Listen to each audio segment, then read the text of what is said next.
በእኔ እምነት ብቻ ሳይሆን ባለውም ተጨባጭ ሁኔታ ማንም ሰው ከፖለቲካ ውጭ መሆን አይችልም። የህዝብ ቁስል በግልጽ ሲነገር፣ ዶክተር አብይና የጌትሽ ማሞ እውነተኛ ቁጣ ሲገለጥ፣ የታሰረ ውሻ አለ።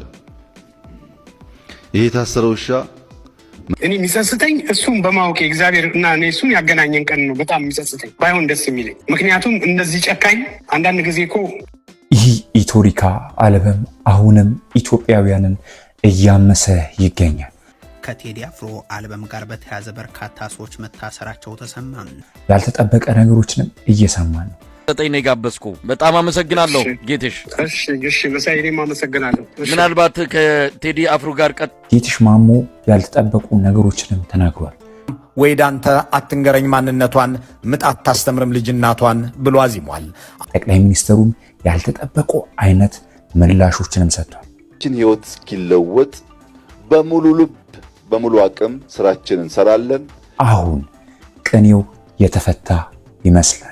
ወርቅ ያበደረ ደርሶት አለት እንዴት ይቻላል ዝም ማለት በማለት የሀገሩን ህዝብ እጅ አመዳፋሽነት ይገልጻል። ጠቅላይ ሚኒስትር በቅኔ መናገር ጀምሯል። ጀግኖች ሞተውላት በመርዝ ጋዝ ታፍነው ተንገብግበው በሳት ዘመን ተገልብጦ እንዴት አቀርቅሬ ባንዲራዬን ላንሳት ያለ ጌትሽ ማሞ በቀድሞ ሙዚቃው ላይ በቅኔ ብዙ ነገሮችን ተናግሮ ነበር። እረኛ ሰው አላኖርም ማልሽ ከብትም አላስተኛ በማለት ደግሞ የሰውን ነጻነት በመግፈፍ የሰውን የመናገር ነጻነት በመንፈግ አሁን እነዚህ አይነት ነገሮች ብዙ ውጥረቶችን ይዞ የመጡ እኔ የሚጸጽተኝ እሱን በማወቅ እግዚአብሔር እና እኔ እሱን ያገናኘን ቀን ነው በጣም የሚጸጽተኝ። ባይሆን ደስ የሚለኝ ምክንያቱም እንደዚህ ጨካኝ አንዳንድ ጊዜ እኮ የምትችለው መስሎ የሆነ ነገር ትሞክራለህ ካልቻልኩ ይገኛል። ሰላም ውድ የሃናኒ ቲቪ ተመልካቾች እንደምን ሰነበታችሁ፣ እንደምን ቆያችሁልን? ውድ ቤተሰቦቻችንም ዛሬ ለእናንተ በአዲስ ቪዲዮ መተናል። ውድ ቤተሰቦቻችንም ይህን ቪዲዮ ከመጀመራችሁ በፊት ላይክ እያደረጋችሁት ጀምሩ ዘንድ በአክብሮት ጠይቃለሁ። ውድ ቤተሰቦቻችን እንደምናውቀው ሰሞኑን ላይ በዚህ 3 ቀን ውስጥ በተለቀቀው ኢትዮሪካ አልበም ዙሪያ ላይ ብዙ የፖለቲካ አዋቂዎች መልከታቸውን እየተናገሩ መሆናቸውን በሶሻል ሚዲያ ላይ በቲክቶክም በኢንስታግራምም በዩቲዩብ ገጽ ላይ ብዙ መልከታዎችን እየተናገርኩኝ ነበር። አሁንም ዛሬም ለእናንተ በአንድ ርዕሰ ጉዳይ ላይ ልናወራ እዚህ ስፍራ ላይ ተገኝቻለሁ። ውድ ቤተሰቦቻችን እንደምናውቀው የኢትዮሪካ አልበም አሁንም በኢትዮጵያን ዘንድ በጣም እያነጋገረ ያለ አልበም ነው። በዚህ አልበም ዙሪያ ላይ ያልተጠበቁ አይነት ነገሮች እየተከሰቱ ነው። በብዙ ሙዚቃዎች የምናውቀው እኔም ከዚህ በፊት ስለሱ ብዙ ቪዲዮ ሰርቼ ነበረ። ከሙዚቃ ዓለም መገለሉን ሰምተናል። አሁን በፖለቲካው ብቅ ብሏል። ጌትሽ ማሞ የሱን ስሜትና የሱን አንደበቶችን ቴዲ አፍሮ መናገሩን በብዙ ሶሻል ሚዲያ ላይ ብዙ ነገሮችን ሲንረማመር ነበር። የህዝብ ቁስል በግልጽ ሲነገር፣ ዶክተር አብይና የጌትሽ ማሞ እውነተኛ ቁጣ ሲገለጥ፣ የድምፃዊ ጌትሽ ማሞ ሙዚቃ ሰምና ወርቁን ይዞ መጥቷል። የጌትሽ ማሞን አዲሱን የሙዚቃ ቪዲዮ ስንመለከት አንዲት እንስት ከደሃው ማህበረሰብ ውስጥ ስትወጣ የኢትዮጵያን ባህል የምታከብር የኢትዮጵያን ሰንደቅ ዓላማ የያዘውን የባህል ቀሚስ የምትለብስ ነበረች። እቺ እንስት በኢትዮጵያ ሰንደቅ ዓላማ ያጌጠውን ነጠላ ለብሳ አምራ ተውባበት የምትታይ እንስት ናት። በኋላ ላይ ግን እቺ በኢትዮጵያ የባህል ልብስ አጊጣ የምትታይ እንስት የኢትዮጵያን የባህል ልብስ አሽቀንጥራ በመጣል ሌላ ልብስ ትለብሳለች። በኢትዮጵያ ሰንደቅ ዓላማ ያሸበረቀውን ቀሚስና ነጠላ በመጣል አዲስ ዘመናዊ ልብስ ትለብሳለች። የጌትሽ ማሞ ሙዚቃ ሰምና ወርቅ አለ ያስባለውም እዚህ ላይ ነው።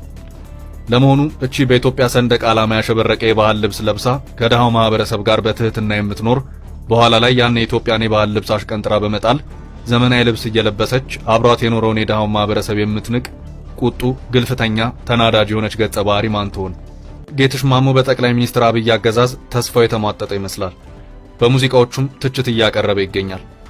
ድምፃዊ ጌትሽ ማሞ የዝንጀሮ መንጋ ሰፍሮ ከማሳው የላቤን በላብኝ ላብ ሳይለው በማለት የማይገባውን ያለፋበትን የሚበላ ኃይል እንዳለ በግጥም ውስጥ ገልጿል። ቀን ወጣልኝ ብለሽ እንደ አዲስ እረኛ ሰው አላኖርም ማልሽ ከብትም አላስተኛ በማለት ደግሞ የሰውን ነጻነት በመግፈፍ የሰውን የመናገር ነጻነት በመንፈግ ሰውን የሚያሰቃዩ ፖለቲከኞችን ድምፃዊ ጌትሽ ማሞ በግጥሙ ተችቷቸዋል። አያሳየው የለ ጊዜ አያሳየው ለማንስ ጠቀመ እዩኝኝ ማለት ደብቁኝ ነው እንጂ ቀን የጨለመለት በማለት ደግሞ የታይታ ሰዎች መጨረሻቸው ውርደት እንደሆነ በግጥም ውስጥ ለመምከር ሞክሯል። አንቺ ምን አለብሽ ምን ጎሎሽ አድረሽ ከነ ዘመዶችሽ እኔን አግብተሽ። ይህ ግጥሙ ደግሞ የራሳቸውን ቤተሰብ፣ የራሳቸውን ሰው፣ የራሳቸውን ብሔር ብቻ በመሰብሰብ የሌላውን ድርሻ የሚቀሙ ሙሰኛ ፖለቲከኞችን ለመገሰጥ የተገጠመ ግጥም ይመስላል። እንዲህ ነው አውቃለሁ ያለ ቀን ሲውሉ ካየን ይበቃናል በሉ እናንተ ብሉ በማለት ደግሞ አንዱ በይ ሌላው ተመልካች እንደሆነ በሙዚቃው ጌትሽ ማሞ ፖለቲከኞችን ሸንቆጥ አድርጓል። ቆጣ ቆጣልሽሳ ካፌ ቃል ሳይወጣ ደግሞ ልትወጪ ነው። እንደምናውቀው ጌትሽ ግርማ በጣም በፖለቲካና በጣም ቅኔ በበዛበት ሙዚቃዎች የምናውቀው ጌትሽ ማሞ አሁን ቴዲ አፍሮ የልቡን የተናገረለት ይመስላል። በብዙ ሶሻል ሚዲያ ላይ ብቅ የማይለውና ብዙ ምልከታዎችንም የማይሰጠው ከስንት አንዴ ቦኑ ነገሮችንም የምናውቀው ጌትሽ ማሞ አሁን በኢትዮሪካ አልበም ላይ ብቅ ብሎ ያልተጠበቁ አይነት ንግግሮችንም ተናግሮ ብዙ ኢትዮጵያን ዘንድ ላይ ብዙ አይነት ግርታዎችን ፈጥሯል። ቴዲ ባወጣውም ኢትዮሪካ አልበም ላይ በጣም ሰምቼዋለሁ ጊዜ ወስጄ ማለት በቃ በደንብ ነው የተነፈስኩት። የውስጤን ነው ያደረገለው የሰራው። እንግዲህ ያው ቴዲ አፍሮ የአሁን ልጅ አይደለም፣ የቀደመ ነው፣ ከእድሜው በላይ የቀደመ ነው። በጥበቡ የሚገርም ነገር ነው፣ በቃ የሚገርም ነገር ነው። በተለይ ዳስጣል የሚለው ዘፈን ላይ ብዙ ነገሮችን ጽፏል። በዝምታ የተቀመጠው ህዝብ ቀስ በቀስ እየተበላ እያለቀ እንደሆነ ስለ አዲስ አበባ ጉዳይ እውነት የአዲስ አበባ ነገር እንትን ይላል። አሁን ለምሳሌ ልንገርህ፣ እኔ አዲስ አበባ ልጅ ነኝ። 4 ኪሎ ነው ተወልጄ ያደኩት። ለምን ለማ ለምን እንትን ሆነ ምናምን ሳይሆን ግን የዛ ግፍ የተደረገበት ህዝቡ ላይ በጣም ብዙ ደስ የማይል ነገሮች ነው የተደረጉት። ቴዲ አፍሮ ሁሉ ነገር ነው የገለጸው። ምን ብዬ ልንገርህ ከምነግርህ በላይ ማለት ለምን ይስጠው። አንተ እንደ ጥበብ ሰው፣ እንደ ሙዚቀኛ፣ እንደ ገጣሚ፣ እንደ ዜማ ደራሲ ምናልባትም በኢትዮጵያ ከቅርብ ጊዜ ወዲህ በራሳቸው ሙሉ ሆነው ሙዚቃ ከሚሰሩ ባለሙያዎች አንዱ ተደርገህ የምትቆጠር የምትወሰድ ነህ። በብዙዎች አድናቆትን ያተረፍክ ድምፃዊ እንደሆነ ይታወቃል። በሙያ መነጽር ነው የምትመለከተው። እንግዲህ ይህ አልበም በአንድ ባለሙያ እንዳንተ ባለ ሲመዘን ምን አይነት ስራ ነው? አብዮተኛ አልበም ነው ብለን ብዙዎቻችን እንገልጸዋለን። በአንተ በዛ ደረጃ ሊገለጽ የሚችል ነው ወይስ ምን አይነት የጥበብ ስራ ነው ብለን የምትወስደው? ቴዲ አሁን እንትን ያደረገው ምን መሰለህ? የጠቅላላ የኢትዮጵያ ህዝብን ድምፅ ነው ያሰማው። ድምፅ ነው የተናገረው። ብሶት ነው የተናገረው። ቴዲ እኮ የሞላለት ነው። ዝም ብሎ መኖር ይችላል። ራሱን አሳልፎ ቤተሰቦቹን አሳልፎ ለኢትዮጵያ ህዝብ የሰጠ ጀግና ነው። ምንም ጥያቄ የለውም። በቃ ምንም ጥያቄ የለውም። ስለ ኢትዮጵያ ለማወቅ ደግሞ ስለ ኢትዮጵያነት ለመኖር አገሩን የሚመሩ ሰዎች ያውቃሉ። ጎናቸው ብዙ ሰው አጥተው ነው የመጡት። ለምሳሌ ጠቅላይ ሚኒስትሩን ብታነሳ በጣም ብዙ ጓደኞቹን በአንድ ቀን በአንድ መድፍ 10 የሚሆኑትን ሰዎች ያጣው ማለት ነው። ይህን ስሜት ይዞ አድጎ በኢትዮጵያዊነት ስም አድጎ ገባ። ዛሬ ላይ ደግሞ አንዱን ለማስደሰት እየተባለ ያልታሰበ ከባድ ነገር ነው ህዝባችን ላይ ሀገራችን ላይ የደረሰው። በኢኮኖሚም ብትል ህዝቡ በጣም እየተቸገረ ነው። ይህም በዚህ አልበም ዙሪያ ላይ የተናገረው ንግግሮች በጣም በፖለቲካ ምሁር አዋቂዎች ዘንድ ላይ በጣም ያልተጠበቁ ነገሮችንም ተናግሯል። የብዙ ሰዎችን ስሜት ቀስቃሽ የሆነ ቪዲዮ ነው በማለት ገልጿል። እኔ የሚጸጽተኝ እሱን በማወቅ እግዚአብሔር እና እኔ እሱን ያገናኘን ቀን ነው በጣም የሚጸጽተኝ። ባይሆን ደስ የሚለኝ ምክንያቱም እንደዚህ ጨካኝ አንዳንድ ጊዜ እኮ የምትችለው መስሎ የሆነ ነገር ትሞክራለህ። ካልቻልኩ እኮ በስነ ስርዓት ልክ እንደ ኃይለማርያም ደሳለኝ እኮ በቃኝም እኮ ማለት ጉብዝና ነው። አስበው እሱ ከመጣ ስንት ሰው እንዳለቀ። ምንም ወደኋላ የሚባል ነገር አይደለም። በስራዬ ደግሞ እመለሳለሁ ከእግዚአብሔር ጋር። ሙዚቃ ያው ተፈጥሬበታለሁ። አሁን ቴዲ ባወጣውም ኢትዮሪካ አልበም ላይ በጣም ሰምቼዋለሁ ጊዜ ወስጄ ማለት በቃ በደንብ ነው የተነፈስኩት። የውስጤን ነው ያደረገለው የሰራው። እንግዲህ ያው ቴዲ አፍሮ የአሁን ልጅ አይደለም፣ የቀደመ ነው፣ ከእድሜው በላይ የቀደመ ነው። በጥበቡ የሚገርም ነገር ነው፣ በቃ የሚገርም ነገር ነው። በተለይ ዳስጣል የሚለው ዘፈን ላይ ብዙ ነገሮችን ጽፏል። በዝምታ የተቀመጠው ህዝብ ቀስ በቀስ እየተበላ እያለቀ እንደሆነ ስለ አዲስ አበባ ጉዳይ እውነት የአዲስ አበባ ነገር እንትን ይላል። አሁን ለምሳሌ ልንገርህ፣ እኔ አዲስ አበባ ልጅ ነኝ። 4 ኪሎ ነው ተወልጄ ያደኩት። ለምን ለማ ለምን እንትን ሆነ ምናምን ሳይሆን ግን የዛ ግፍ የተደረገበት ህዝቡ ላይ በጣም ብዙ ደስ የማይል ነገሮች ነው የተደረጉት። ቴዲ አፍሮ ሁሉ ነገር ነው የገለጸው። ምን ብዬ ልንገርህ ከምነግርህ በላይ ማለት ለምን ይስጠው። አንተ እንደ ጥበብ ሰው፣ እንደ ሙዚቀኛ፣ እንደ ገጣሚ፣ እንደ ዜማ ደራሲ ምናልባትም በኢትዮጵያ ከቅርብ ጊዜ ወዲህ በራሳቸው ሙሉ ሆነው ሙዚቃ ከሚሰሩ ባለሙያዎች አንዱ ተደርገህ የምትቆጠር የምትወሰድ ነህ። በብዙዎች አድናቆትን ያተረፍክ ድምፃዊ እንደሆነ ይታወቃል። በሙያ መነጽር ነው የምትመለከተው። እንግዲህ ይህ አልበም በአንድ ባለሙያ እንዳንተ ባለ ሲመዘን ምን አይነት ስራ ነው? አብዮተኛ አልበም ነው ብለን ብዙዎቻችን እንገልጸዋለን። በአንተ በዛ ደረጃ ሊገለጽ የሚችል ነው ወይስ ምን አይነት የጥበብ ስራ ነው ብለህ የምትወስደው? ቴዲ አሁን እንትን ያደረገው ምን መሰለህ? የጠቅላላ የኢትዮጵያ ህዝብን ድምፅ ነው ያሰማው። ድምፅ ነው የተናገረው። ብሶት ነው የተናገረው። ቴዲ እኮ የሞላለት ነው። ዝም ብሎ መኖር ይችላል። ራሱን አሳልፎ ቤተሰቦቹን አሳልፎ ለኢትዮጵያ ህዝብ የሰጠ ጀግና ነው። ምንም ጥያቄ የለውም። በቃ ምንም ጥያቄ የለውም። ስለ ኢትዮጵያ ለማወቅ ደግሞ ስለ ኢትዮጵያነት ለመኖር አገሩን የሚመሩ ሰዎች ያውቃሉ። ጎናቸው ብዙ ሰው አጥተው ነው የመጡት። ለምሳሌ ጠቅላይ ሚኒስትሩን ብታነሳ በጣም ብዙ ጓደኞቹን ነው በአንድ ቀን በአንድ መድፍ 10 የሚሆኑትን ሰዎች ያጣው ማለት ነው። ይህን ስሜት ይዞ አድጎ በኢትዮጵያዊነት ስም አድጎ ገባ። ዛሬ ላይ ደግሞ አንዱን ለማስደሰት እየተባለ ያልታሰበ ከባድ ነገር ነው ህዝባችን ላይ ሀገራችን ላይ የደረሰው። በኢኮኖሚም ብትል ህዝቡ በጣም እየተቸገረ ነው። በጣም ከባድ ነገር ነው። ያን ሁሉ ድምፅ ነው የእኛን ድምፅ ነው የተነፈሰው። ቴዲ አልበሙ በጣም ምንም የሚወጣለት አይደለም። በጣም ጎበዝ ነው። እግዚአብሔር ይጠብቀው። ድምፃዊ ጌትሽ ምናልባት ዳስጣል የተሰኘውን ሙዚቃ ላይ አተኩረሃል። ያም ብዙ ስሜቶች የሚገለጹበት ብዙ መልእክቶችን የያዘ አዲስ አበባውያን እናንተ የአዲስ አበባ ልጆች ምናልባት እኛ አዲስ አበባን ከእናንተ ባሻገር በኢትዮጵያ ምልክትነቷ የኢትዮጵያ መናኸሪያነቷ ቀለማችን የምናይባት የጋራ ቤታችን የጋራ መኖሪያችን አዲስ አበባ ዛሬ በልማት ስም በኮሪደር ስም የደረሰባትን የታሪክ መጥፋት ስናስበው እንደ አንድ ኢትዮጵያዊ የሚፈጥርብን ስሜት ይኖራል። እናንተ ደግሞ እዛ ተወልዳችሁ አድጋችሁ ይህንን የሚተነፍስ ወቅትና አጋጣሚ እየጠበቃችሁ ሊሆን ይችላል። ዛሬ ቴዲ ያንን ነገር አሰምቷል። ይሄ ዘፈን ዳስጣል የተባለው ምን አይነት መልእክቶችን ነው እንደው በአጠቃላይ የያዘው? ከአዲስ አበባ ጉዳይ ባሻገር ከሰንደቁ ጉዳይ ባሻገር ታሪካችንን ከማጣታችን ባሻገር ባይተዋር በተደረግንበት በገዛ መሬታችን እነዚህን ጉዳዮች ሁሉ እንዳነሳ ነው በግል የምንረዳው። ዳስጣል ላይ ብዙ መልእክቶች አሉት። በዝምታ እንዳለቀ 12ቱን በግ አንድ ነብር እንደበላ በአንዴ እኮ አንድ ነብር 12 በግ አይበላም እኮ። አንዷን እያያዘ ነው የሚጨርሳቸው ማለት ነው። እና ዝምታው ያመጣው ነገር ነው። ዳስ የሚጣለው ለሁለት ነገር ነው። አንድ ለሀዘን ነው፣ ሁለተኛ ነገር ነው ለደስታ ነው። ድሮ እኮ እኛ አዲስ አበባ ላይ ዳስ ተደርጎ እኮ ሰርግ ይደረጋል። ስለዚህ ዳስታል ማለት አንድ የምታዝንበት ነው። ሁለተኛ ነገር ደግሞ ይሄን ነገር ተሻግረ ወጥተህ አገር ላይ ደስታ ጊዜን የምታሳልፍበት ዳስጣል ነው እንጂ ቁጭ ብለህ አልቀስ አለም ዝም ብለህ አትሙት ነው። ህዝቡ ዝም ነው ያለው። ሁሉ ጊዜ ይሞከራል ዝም ነው ያለው ማለት ችግሩ ኑሮ እየባሰ መጣ። ሰው ተጎዳ፣ ከአቅም በላይ ሆነ። ብዙ ነገር የሚጠሩ ቁጥሮች ራሱ አዲስ አበባ ላይ ኢትዮጵያ ላይ እኛ ብዙ ጓደኞች አሉን፣ ብዙ የምናውቃቸው ቤተሰቦች አሉን እና በጣም ከብዷቸዋል። ይሄ ነገር የሆነው በስርዓቱ ምክንያት ነው።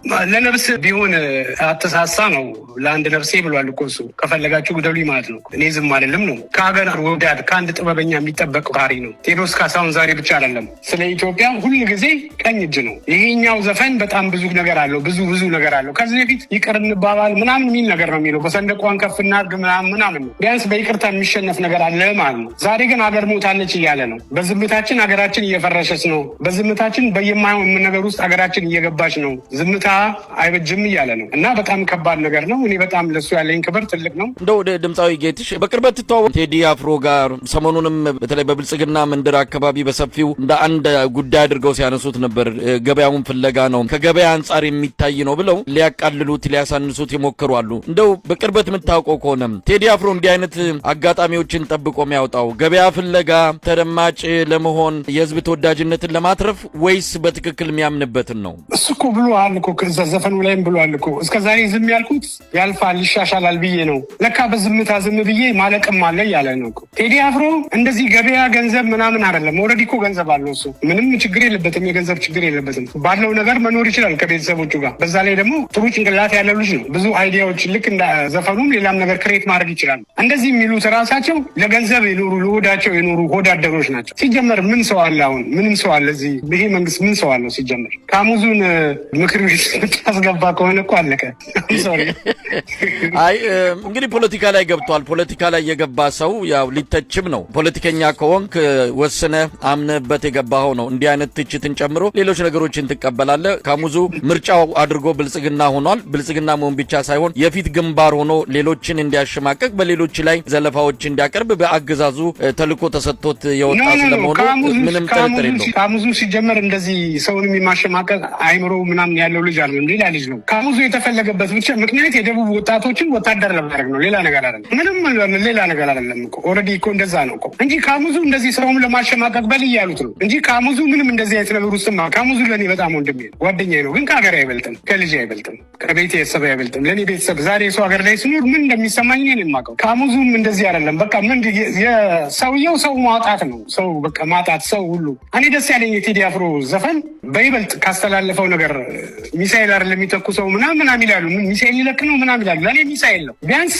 ከብልጽግና ጋር የኢትዮጵያ ህዝብ እንዳልሆነ ያሳየ ዘፈን ነው። የራሱ የዚህ አገዛዙ ደጋፊዎች ናቸው እኮ ኦልሬዲ ፕሮሞት እያደረጉት ያሉት። ግን በነገራችን ላይ ዳስጣል እያለን ደግሞ ብለን ስንነሳ መዘናጋት የለብንም። ከጀርባም ራሳቸው ፕሮሞት አድርገው ምናልባት እንግዲህ ሀገር ውስጥ ደግሞ የሆነ ቦታ ሄደው በድሮን ሰው ለማጥፋት ይሆናል ሀሳባችንን እዚህ ላይ ስናደርግ ሰው ሲል ብቻ ሁሉም የራሱ እንዳስ በደንብ ይጠብቅ።